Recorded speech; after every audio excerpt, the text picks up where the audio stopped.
révolution, pour le progrès et la paix, le colonialisme, l'impérialisme, le néocolonialisme, victoire, honneur, gloire, vive, vive, vive.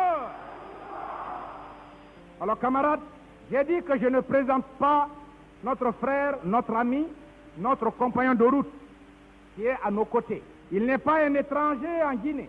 Il n'y a pas longtemps, le 2 octobre 65, nous avons eu à parler de lui, sans avoir aucune conscience de ce qui allait se passer quelques mois plus tard.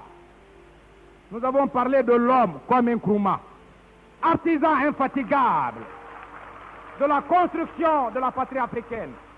Les traîtres ghanéens se sont trompés en pensant que Nkrumah est un Ghanéen. Il n'est même pas un simple Africain, il est un homme tout court, un homme universel.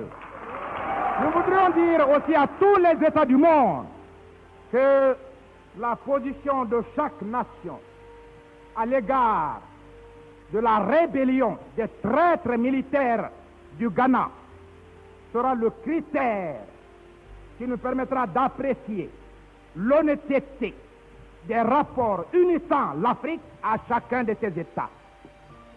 À partir d'aujourd'hui,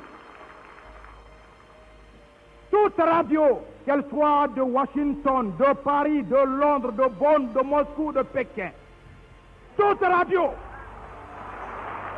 qui soutiendra la rébellion en Afrique, nous considérerons l'État qui en est responsable comme le promoteur de la rébellion et de la trahison en Afrique. Il ne s'agit pas de dire 2, 4, 8 ou 10 chefs d'État ont pris position sur 36. Mais il y a 250 millions d'Africains, ne l'oubliez pas, qui eux sont contre la trahison, sont contre l'impérialisme, le colonialisme et le néocolonialisme. Les chefs d'État peureux, vendus, corrompus, ignobles, qui se taisent quand l'Afrique est en danger, ne sont que les vils instruments de l'impérialisme et du colonialisme.